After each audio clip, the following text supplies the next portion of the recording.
स्वागत है तुम्हारा बुद्धा सारांश चैनल पर। चलिए शुरू करते हैं कहानी।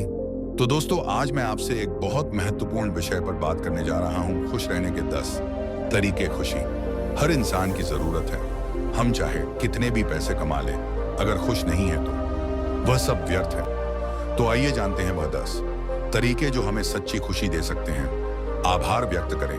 अपनी जिंदगी में जो कुछ भी है उसके लिए आभारी रहे। छोटे छोटे पलों और चीजों के लिए धन्यवाद कहना सीखें। यह आपको हर स्थिति में सकारात्मक बनाए रखेगा। स्वास्थ्य का ख्याल रखें। स्वस्थ शरीर में ही स्वस्थ मन बसता है। रोजाना व्यायाम करें, संतुलित आहार लें और पर्याप्त नींद लें। यह आदतें आपकी खुशी का आधार बनेंगी। वर्तमान में जे अतीत की गलतियों या भविष्य की चिंताओं में ना उलझे, वर्तमान क्षण को पूरी तरह से जिए। यह आपको मानसिक शांति और खुशी देगा। अपने शौक पूरे करें। अपनी रुचियां और शौक को समय दें।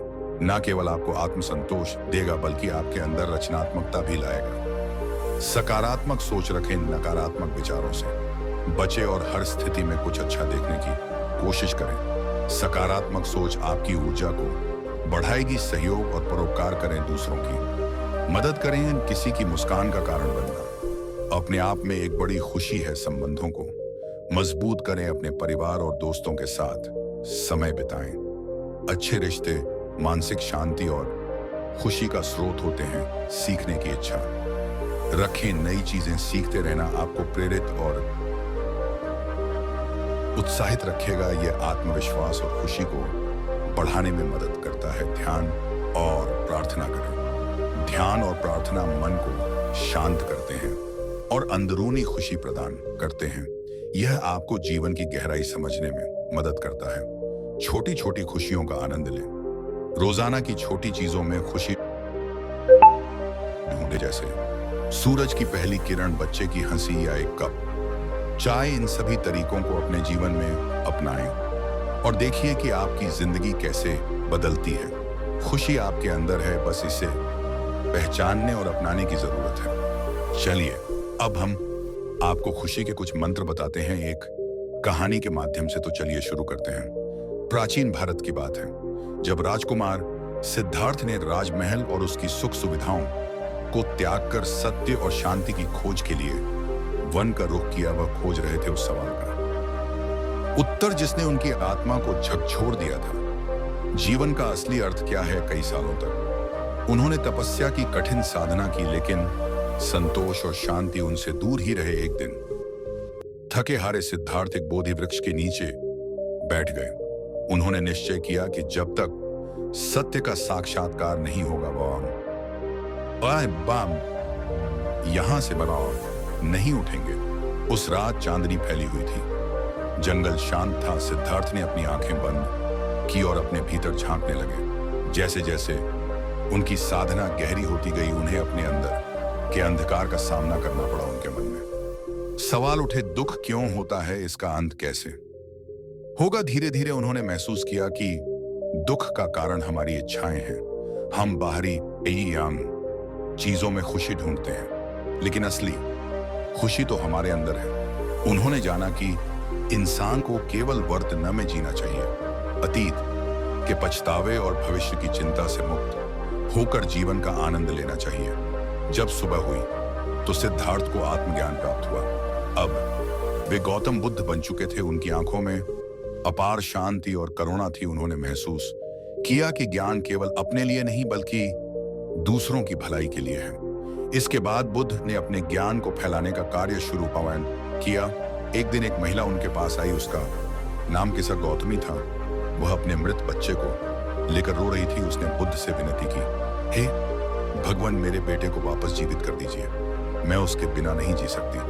बुद्ध ने उसे शांतिपूर्वक देखा और कहा, मैं तुम्हारे आगे बेटे को जीवित कर दूंगा, लेकिन पहले मुझे एक ऐसा घर खोज कर दो जहां कभी किसी की मृत्यु ना हुई हो। केसा गौतमी ने तुरंत खोज शुरू की। वह हर घर गई, लेकिन हर जगह उसे वही जवाब में मिला, हमने भी अपनों को खोया है। धीरे धीरे उसे समझ में आया कि मृत्यु जीवन का अटूट हिस्सा है। वह बुद्ध के पास लौटी और बोली, अब मैं समझ गई हूं कि जीवन अनित्य है। मैं अपने दुख को समझकर इसे स्वीकार कर रही हूं, बुद्ध ने मुस्कुराकर कहा। समझ ही मुक्ति है, दुख को स्वीकार कर लेना ही सच्ची शांति का रास्ता है। गौतम बुद्ध की शिक्षाएं हमें सिखाती हैं कि जीवन में हर चीज क्षणिक है, दुख सुख जीत हार, लेकिन सच्ची खुशी हमारे अंदर छिपी है। जब हम अपने अंतर्मन की रोशनी को पहचानते हैं तभी हमें सच्ची शांति मिलती है। इस कहानी का संदेश है कि हमें दुखों से भागना नहीं चाहिए, बल्कि उन्हें समझकर स्वीकार करना चाहिए। यही हमारे जीवन को संतुलित और शांत बना सकता है। भावनाओं और शिक्षा से भरी इस कहानी से हमें यह सीख मिलती है कि जीवन में सही दृष्टिकोण अपनाकर ही हम सच्ची खुशी और शांति पा सकते हैं। चलिए अब एक और कहानी के माध्यम से हम जानेंगे कि खुश कैसे रहे। ऐसा क्या करें कि हर गम में भी खुश रहे। तो चलिए जानते हैं एक साधु की कहानी के माध्यम से खुश रहने के सबसे आसान तरीके क्या है। हमें लगता है खुश रहने के लिए कुछ खास तरह के हालात होने चाहिए, तभी हम खुश रह सकते हैं। हम आपको 10 सीख बताते हैं जिनकी मदद से आप आनंद पा सकते हैं। हम जीवन में जो भी करते हैं खुशी पा के लिए करते हैं, लेकिन दुर्भाग्य से खुश रहना काफी मुश्किल काम लगता है। हमें लगता है कि खुश रहने के लिए कुछ खास तरह के हालात होने चाहिए, तभी हम खुश रह सकते हैं, लेकिन ऐसा नहीं है। हम बता रहे हैं कुछ आसान से नुस्खे जिन्हें अपनाकर आप हर हाल में हम खुश रह सकते हैं। जब आप बुनियादी रूप से खुश होते हैं, जब आपको खुश रहने के लिए कुछ करना नहीं पड़ता, तो आपके जीवन के हर आयाम में बदलाव आ जाएगा। आपके अनुमय और खुद को व्यक्त करने के तरीकों में बदलाव आ जाएगा। आपको पूरी दुनिया बदली हुई लगेगी। आपका अब कोई निहित स्वार्थ नहीं होगा, क्योंकि चाहे आप कुछ करें या ना करें, चाहे आपको कुछ मिले या ना मिले, चाहे कुछ हो या ना हो, आप स्वभाव से ही आनंदित होंगे। जब आप अपने स्वभाव से ही खुश होते हैं तो आप जो भी करेंगे वह बिल्कुल अलग स्तर पर होगा। तो पहली सीख है, ध्यान रखें कि खुश रहना आपकी बुनियादी जिम्मेदारी। किसी इंसान की पहली और सबसे महत्वपूर्ण जिम्मेदारी एक खुश मिजाज प्राणी होने की है। खुश रहना जीवन का चरम पहलू नहीं है, यह जीवन का बुनियादी पहलू है। अगर आप खुश नहीं है तो आप अपने जीवन में क्या कर सकते हैं? एक बार आप खुश हो तभी दूसरी महान संभावनाएं खुलती हैं। चाहे आप जो भी करें, आप अपने अंदरूनी गुणों को ही विस्तार देते हैं और जगाते हैं, चाहे आप इस बात को पसंद करें या नहीं। हकीकत यही है, जब तक कि कोई महत्वपूर्ण चीज आपके भीतर घटित नहीं होती, आप दुनिया के लिए कुछ बहुत महत्वपूर्ण नहीं कर सकते। इसलिए अगर आप दुनिया के बारे में चिंतित हैं तो पहली चीज आपको यह करनी चाहिए कि खुद को एक खुशमिजाज प्राणी में रूपांतरित करें। दूसरी सीख, पहचाने की खुशी आपकी मूल प्रकृति है। इससे कोई फर्क नहीं पड़ता कि आप अपने जीवन में क्या कर रहे हैं, चाहे वह कारोबार हो, सत्ता, शिक्षा या सेवा।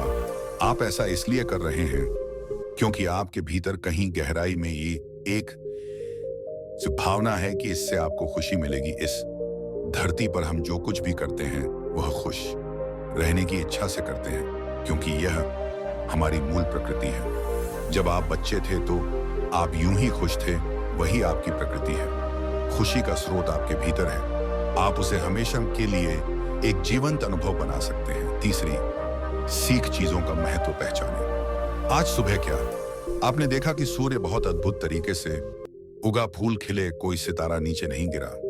तारामंडल बहुत अच्छी तरह काम कर रहे हैं, सब कुछ व्यवस्थित है। आज समूचा ब्रह्मांड बहुत बढ़िया तरीके से काम कर रहा है, मगर आपके दिमाग में आया किसी विचार का एक कीड़ा आपको यह मानने पर मजबूर कर देता है कि आज बुरा दिन है। कष्ट मुख्य रूप से इसलिए होता है क्योंकि ज्यादातर इंसान इस जीवन के प्रति सही नजरिया खो बैठे हैं। उनकी मनोवैज्ञानिक प्रक्रिया अस्तित्व की प्रक्रिया से कहीं बड़ी हो गई है, या सीधे सीधे कहे तो आपने अपनी रचना को सृष्टा की सृष्टि से कहीं अधिक महत्वपूर्ण बना दिया है।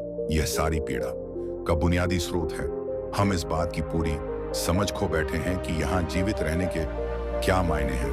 आपके दिमाग में आया कोई विचार या आपके मन की कोई भावना फिलहाल आपके अनुभव की प्रकृति को तय करती है, और यह भी हो सकता है कि आपके विचार और भावना का आपके जीवन की सीमित हकीकत से कोई लेना देना हो। पूरी सृष्टि बहुत बढ़िया तरीके से घटित हो रही है, मगर सिर्फ एक विचार या भावना सब कुछ नष्ट कर सकती है। चौथी सीख है, अपने मन या दिमाग को उसके असली रूप में देखें। जिसे आप मेरा मन कहते हैं वह असल में आपका नहीं है, आपका अपना कोई मन नहीं है। कृपया इस पर ध्यान दें।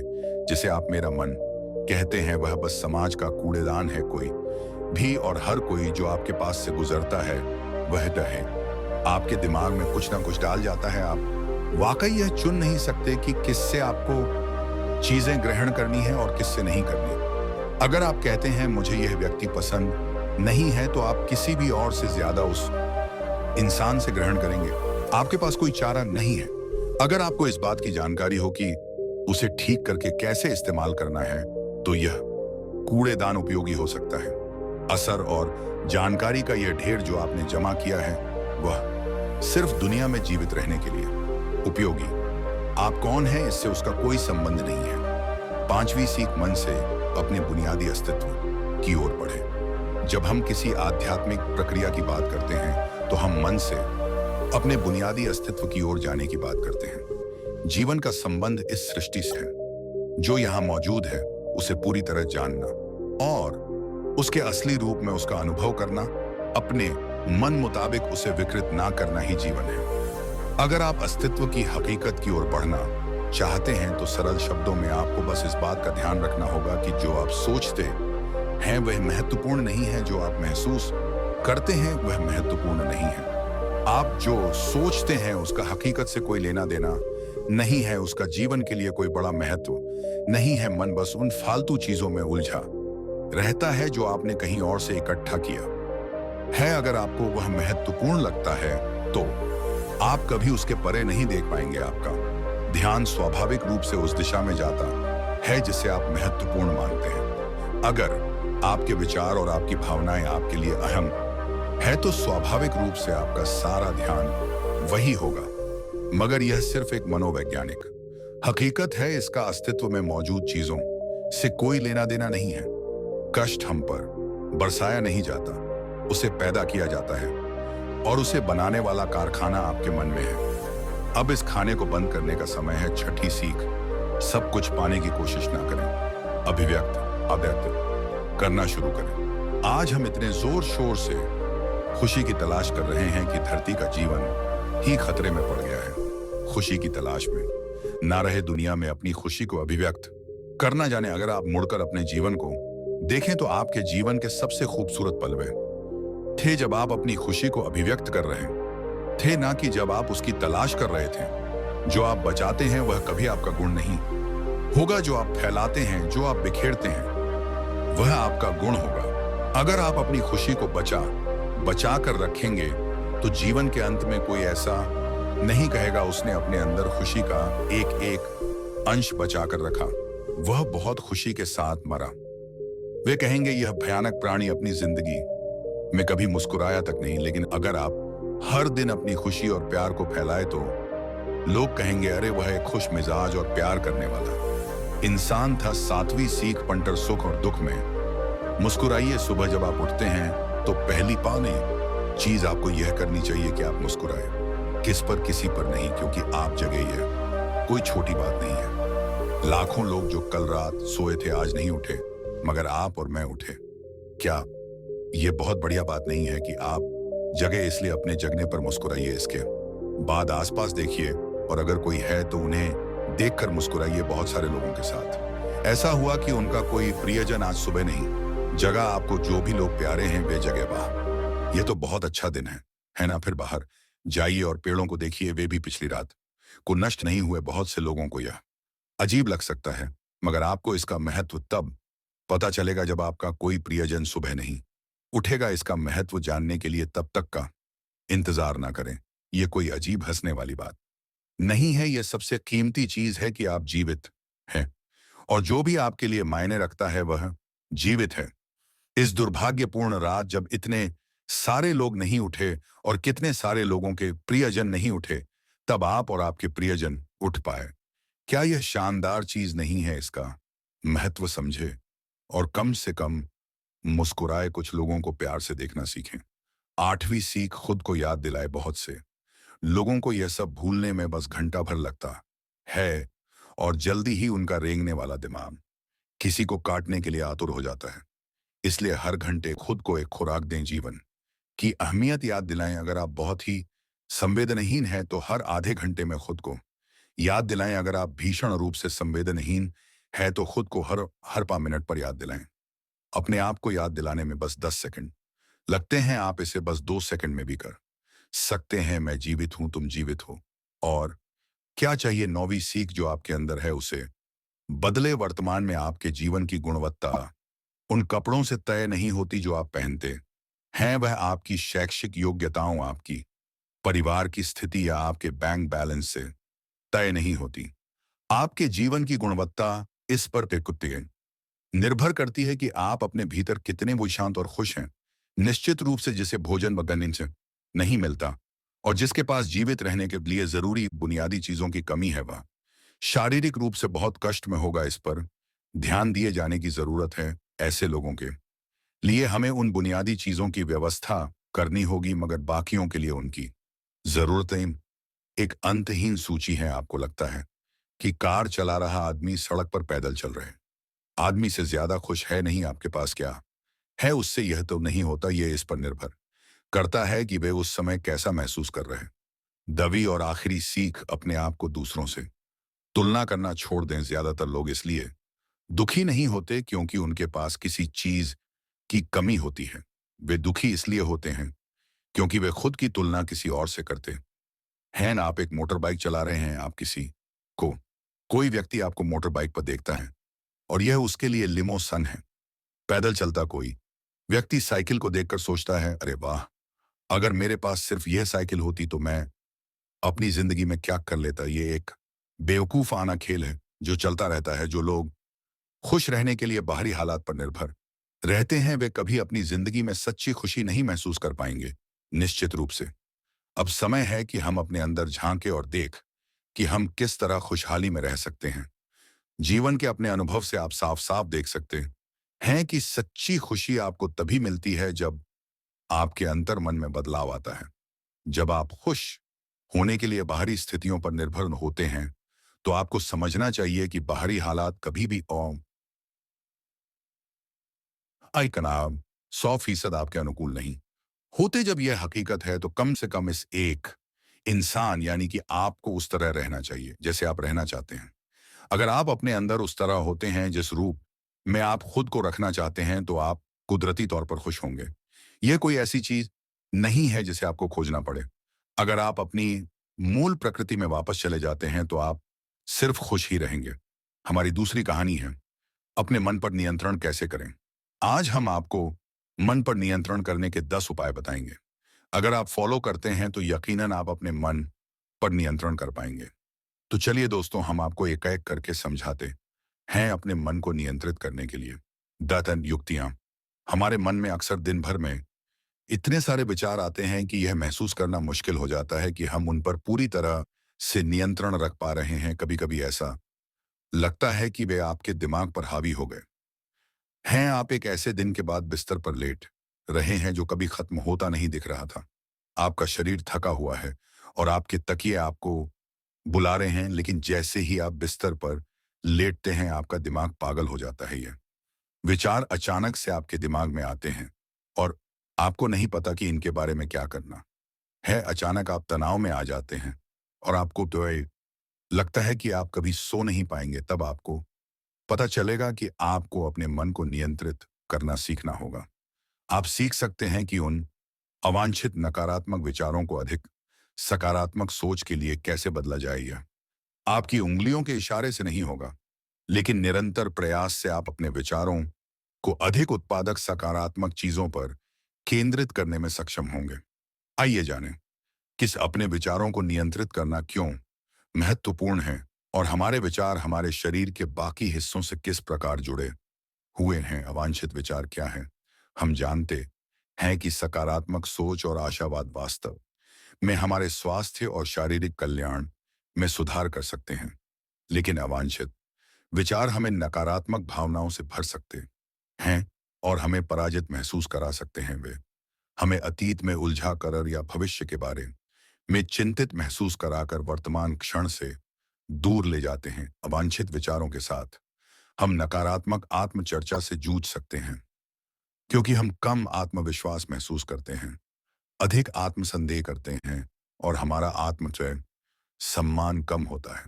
कभी कभी यह नकारात्मक विचार स्वतःस्फूर्त लग सकते हैं। शायद किसी बात ने आपको किसी ऐसे दोस्त की याद दिला दी हो जिसे आपने खो दिया हो, या कोई अवसर चूक गया हो। उस समय आपके अवांछित विचार आपके काम को नुकसान पहुंचा सकते हैं, या आपको कुछ नया करने से रोक सकते हैं। और अगर आप अपने मानसिक स्वास्थ्य से जूझ रहे हैं, तो यह और भी बुरा हो सकता है। से पता चला है कि अवसाद अधिक नकारात्मक विचार पैदा करता है, जिससे आपके अपने मन को नियंत्रित करना कठिन हो जाता है।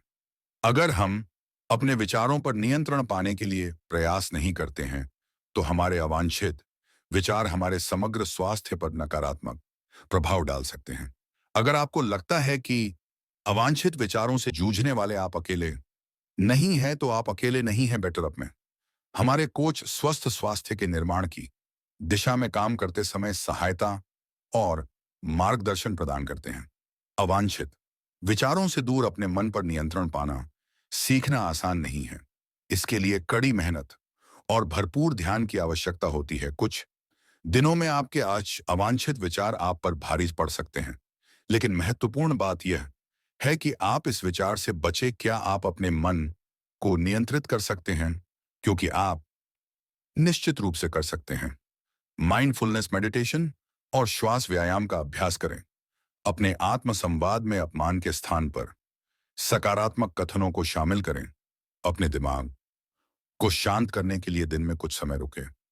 नकारात्मक विचारों को जन्म देने वाली चीजों से बचे, जैसे सोशल मीडिया पर स्क्रॉल करना। यदि आप भ्रमित हैं या अनिश्चित है कि कैसे सोचे, तो अपने अवांछित विचारों जैसे चिंतन या बुरे रवैये का कारण बनने वाले पैटर्न की पहचान करने के लिए बेहतर आत्म जागरूकता विकसित करें। अपने भीतर के आलोचक को चुनौती देने और परिस्थितियों के प्रति अपने दृष्टिकोण को बदलकर अधिक सकारात्मक बनने का प्रयास करें। सुनिश्चित करें कि आप व्यायाम करने के बाद या तनावपूर्ण दिन में अपने दिमाग को ठीक से आराम दें। अपने विचारों को डायरी में लिखें और उन्हें बाहर निकालें तथा अपनी भावनाओं को व्यक्त करें। सहायता के लिए किसी चिकित्सक, जीवन प्रशिक्षक या किसी विश्वसनीय मित्र या प्रियजन। सीखें कि अपने विचारों को स्वीकार करना ठीक है, लेकिन उन विचारों को छोड़ दें जो आपके उद्देश्य की पूर्ति नहीं करते। नकारात्मक निराशावादी लोगों की बातें सुनना बंद करें और उनकी सलाह पर ध्यान न बैठें दें। जब आप अवांछित विचारों से अभिभूत हो जाएं, तो सकारात्मक कल्पना का अभ्यास करें। अपना ध्यान भटका, चाहे वह किसी दोस्त को कॉल करना हो, कोई शो देखना हो या टहलने जाना हो। कुर्सी पर आराम करती महिला अपने मन को कैसे नियंत्रित करें?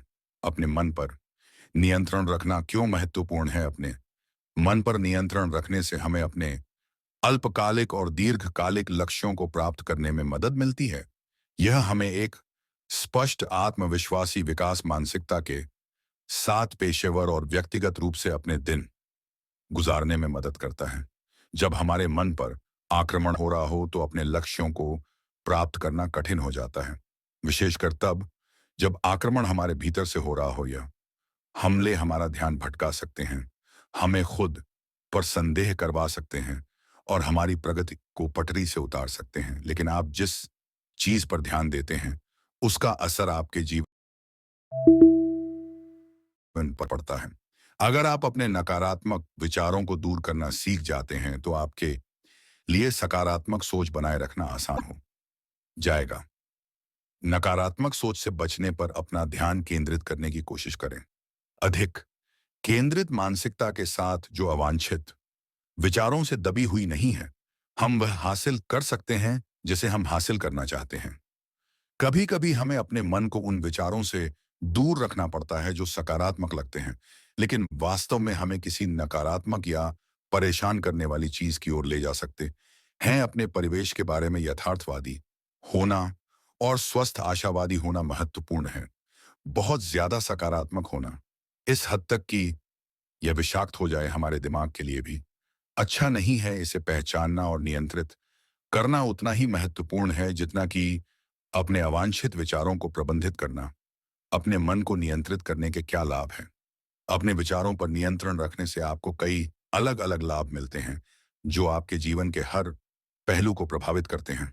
हम मानव मस्तिष्क पेशेवर और व्यक्तिगत दोनों तरह से कड़ी मेहनत करता है, इसलिए अपने मन को नियंत्रित करने के लाभ बहुत दूर तक फैले हुए हैं। अपनी भावनाओं को स्वस्थ तरीके से नियंत्रित करने में सक्षम होने से हमें अपने कार्यों को नियंत्रित करने में मदद मिलती है। हम हर दिन कई तरह की भावनाओं को महसूस करते हैं और उन्हें व्यक्त करना महत्वपूर्ण है, लेकिन नियंत्रण छोड़ना सीखना भी महत्वपूर्ण है।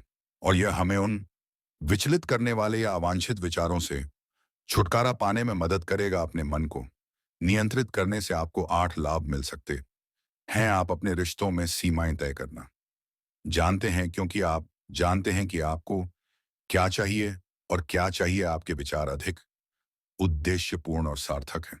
आप जीवन में अधिक स्वस्थ और खुशहाल जीवन विकसित कर सकते हैं। आप अपने सामने आने वाली किसी भी चुनौती पर रचनात्मक प्रभावी तरीके से विजय प्राप्त कर सकते हैं। निर्णय लेने के मामले में आपके पास अधिक अंतर्दृष्टि है। आप में आत्म जागरूकता की भावना अधिक होती है।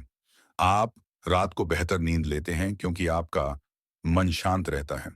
आप अपने विचारों के प्रति सजग हैं, चाहे वे सकारात्मक हो या पलम नकारात्मक। हम कई स्थितियों में सावधान और नियंत्रण में रहने का अनुभव कर सकते हैं। काम पर समय प्रबंधन की अच्छी समझ होना ऐसा सिर्फ इसलिए नहीं होता कि हम अपने कैलेंडर का सही इस्तेमाल करते हैं। ऐसा इसलिए होता है क्योंकि हम अपने ऊर्जा स्तर, विचारों और कार्यों के प्रति, भावनाओं के प्रति सजग रहते हैं। इस नियंत्रण को छोड़ देने से हमें काम पर बर्नआउट के तनाव से उभरने में भी मदद मिलती है। हम सब कुछ नहीं कर सकते, चाहे हम कितनी भी कोशिश कर लें। अगर हम चिंता या उच्च तनाव के स्तर पर हैं तो माइंडफुल तब मददगार हो सकती है जब हम अपने मन को नियंत्रित करना सीख लें। माइंडफुल प्रैक्टिस है हमें अपने तनाव को प्रबंधित करने और उसे कम करने में मदद करती है। शोध में यह भी पाया गया है कि माइंडफुलनेस मेडिटेशन और गहरी सांस लेने से लोगों को चिंता पर काबू पाने में मदद मिलती है। अपने मन पर ध्यान केंद्रित करने से हम अपने कार्यों और व्यवहार के साथ अधिक जानबूझकर हो सकते हैं।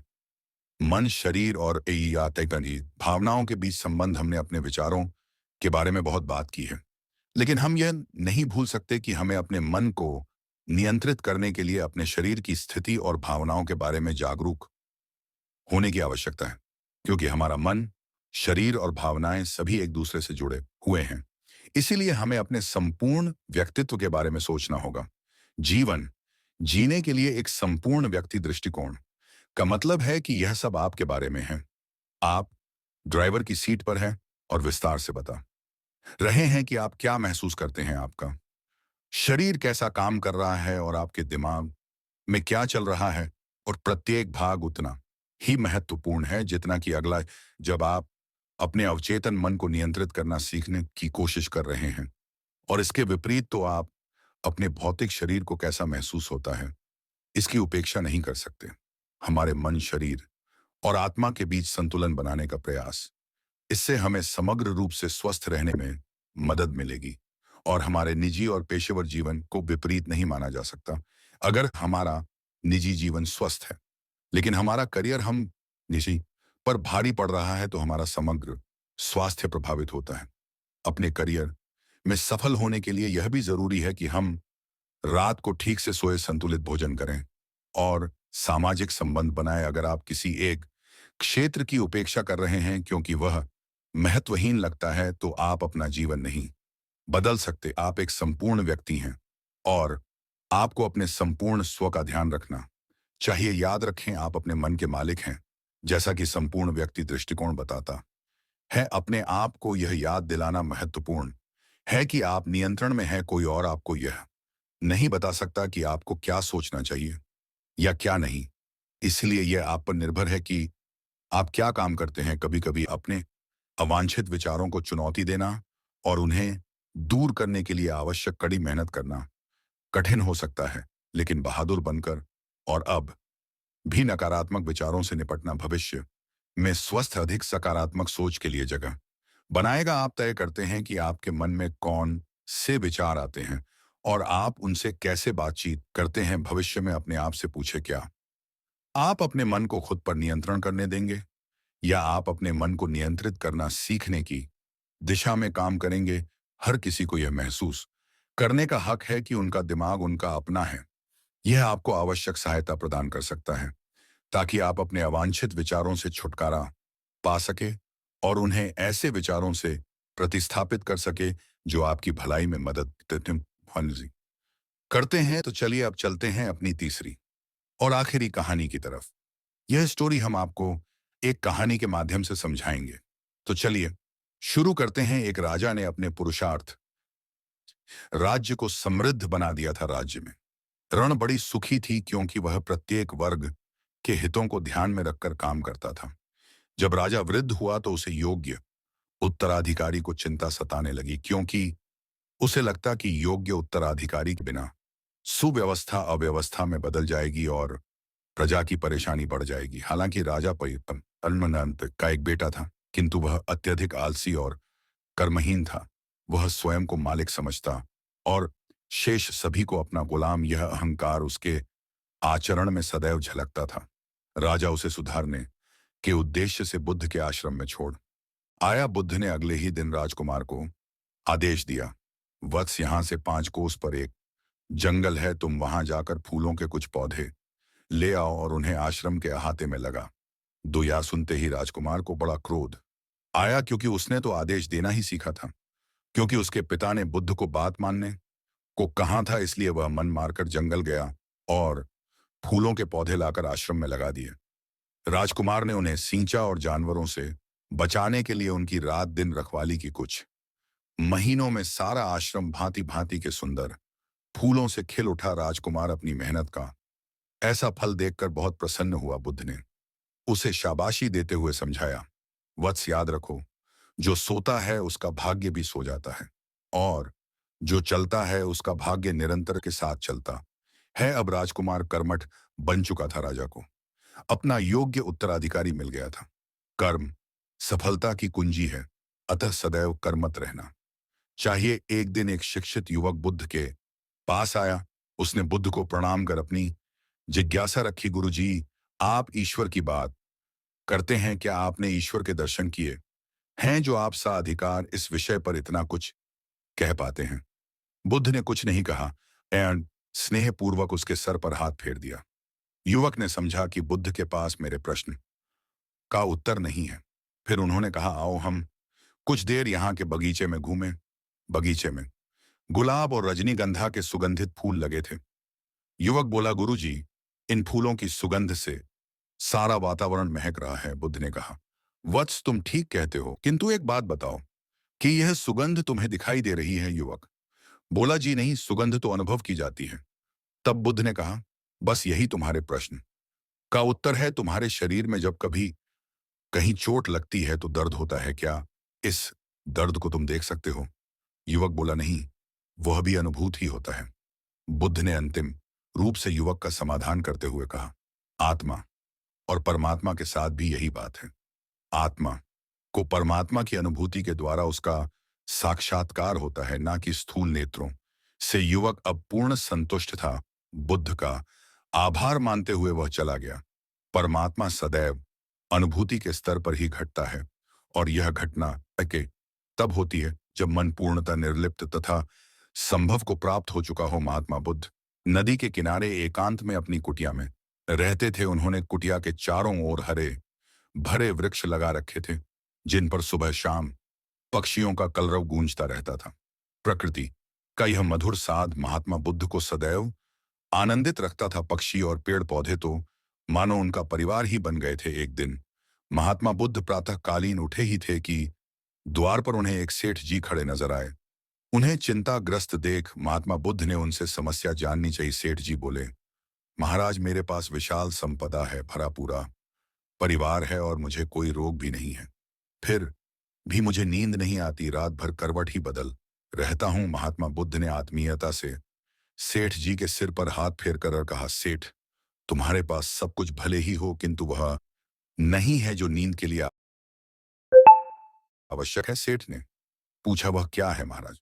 महात्मा बोले, तुम चारों ओर चिंताओं से घिरे हो, धन संपत्ति की चिंता, व्यापार व्यवसाय की चिंता, परिवार की चिंता। स्मरण रखो कि चिंता चयन में शत्रुता है। सेठ ने इससे बचने का उपाय पूछा तो उन्होंने कहा, तुम प्रकृति से शिक्षा ग्रहण करो। पेड़ पौधे, फूल, पानी और प्रकाश के रूप में उसकी अनंत संपदा चारों ओर बुला बिखरी हुई है, किंतु वह चिंता मुक्त है।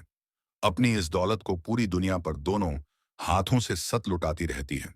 तुम यदि उससे प्रेरणा लेकर अपना जीवन भी उसके अनुरूप बना लोगे तो तुम्हें ना केवल नींद आएगी बल्कि अतीव शांति महसूस होगी। सेठ ने महात्मा बुद्ध की बात का मर्म समझा और लोक कल्याण की राह पर चल पड़ा। धन और ज्ञान देने से बढ़ते ही हैं, इसलिए इनके संग्रह के साथ साथ इनके दान की वृत्ति भी रखनी चाहिए।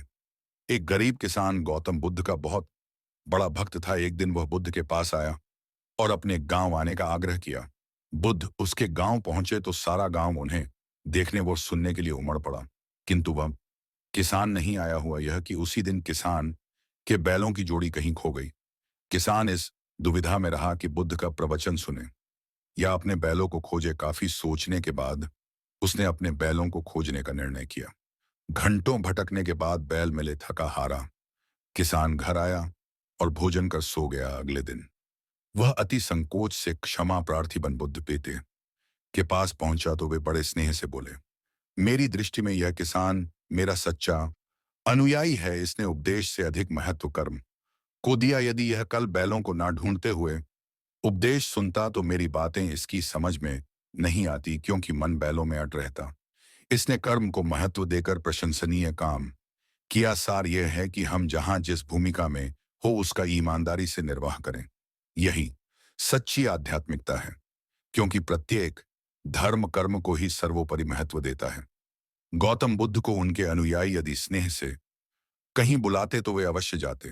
फिर जब बुद्ध पहुंचते तो श्रोताओं की भारी भीड़ उमड़ पड़ती। बुद्ध के वचनों में जो अमृत होता था उसका पान करना सभी को प्रीतिकर लगता था। उनके उपदेशों में ऐसा कुछ अवश्य होता था जिससे गंभीर समस्याएं सुलझ जाती और कुछ ना कुछ सार्थक भी प्राप्त हो। सार यह है कि हम जहां जिस भूमिका में हो उसका ईमानदारी से निर्वाह करें।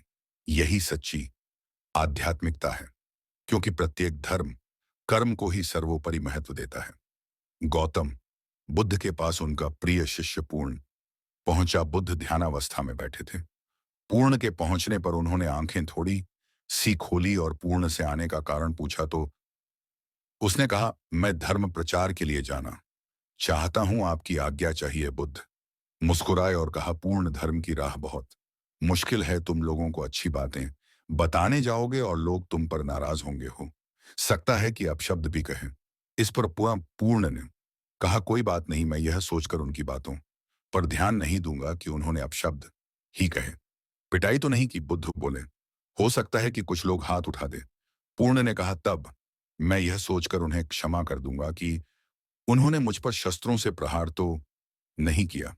बुद्ध फिर बोले, हे पूर्ण, हो सकता है कि कुछ लोग तुम पर शस्त्रों का भी उपयोग करें। पूर्ण ने उत्तर दिया, तब मैं यह सोचकर उनके प्रति कोई प्रतिकार की भावना नहीं रखूंगा कि उन्होंने मुझे मारा, पर जान से तो नहीं मार डाला, मुझे जीवित छोड़ दिया। बुद्ध ने फिर कहा, और यदि तुम्हारे प्राण ही ले लिए? तब पूर्ण ने तत्क्षण सिर झुकाकर कहा, तब मैं उनका आभारी रहूंगा कि उन्होंने धर्म के मार्ग पर मेरे प्राणों का उत्सर्ग करने में मेरी सहायता की। मैं उनके प्रति कृत रहूंगा। तब बुद्ध ने आंखें खोली और आशीर्वाद देकर अनुमति दी तथा पूर्ण से कहा, अब तुम धर्म प्रचार करने के पात्र हो। जो किसी में भी कोई दोष ना देखे वही सच्चा है।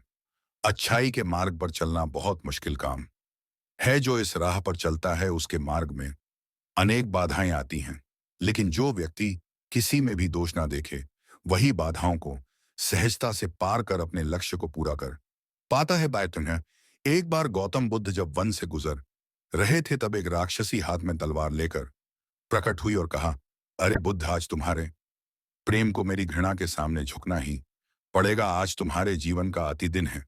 बुद्ध ने मुस्कुराते हुए उत्तर दिया, मैं घृणा, उपहास और द्वेष के आगे नतमस्तक नहीं होऊंगा। मैं निंदा, प्रशंसा अथवा उपहास किसी से भी प्रभावित नहीं होता।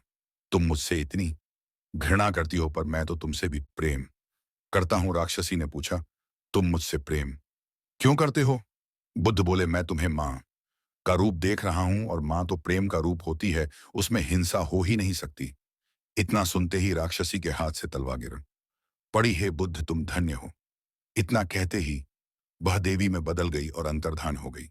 दरअसल जो लोग दूसरों से द्वेष करते हैं, अंत में एक दिन घृणा उन्हें नष्ट कर देती है। घृणा से घिरे हुए लोगों को एक दिन घृणा ले डूबती है। प्रेम सत्य के आवरण से ढका होता है। सत्य से जुड़ा हुआ व्यक्ति सदैव आनंद में जीता है। सत्य को केवल अपने तक सीमित मत रखो, उसे अपने कर्मों में ढालना होगा। सत्य रूपी गुलाब की खुशबू है। कर्म अपने कर्म को प्रेम और सत्य में डुबो कर करो। प्रेम और सत्य मनुष्य को विकास की ओर ले जाते हैं। ध्यान रहे कि यह दोनों मार्ग ईश्वर की ओर जाते हैं। इस मार्ग पर चलने वाले सहज में ही आनंद और शांति को पाते हैं। स्वतः गौतम बुद्ध भ्रमण करते हुए वैशाली नगर के वन विहार में पहुंचे। उनके आगमन का समाचार पूरे नगर में फैल गया। कुछ ही समय में मानो पूरा नगर उनके दर्शन के लिए उमड़ पड़ा। बड़े व्यापारी, शिक्षाविद, समाज सेवी, अधिकारी और राज परिवार से जुड़े कई वृक्ष भी वहां पहुंचे।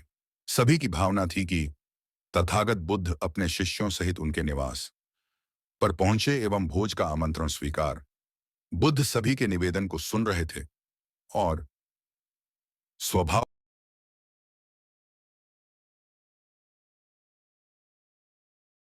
लेकिन मैं कुछ व्यवहारिक कारणों से स्त्रियों को संघ में शामिल करने और दीक्षा देने की स्वीकृति प्रदान नहीं कर रहा हूं। आनंद का उत्तर था, सिद्धांत और व्यवहार में परिवर्तन करना चाहिए। बुद्ध को बात जच गई।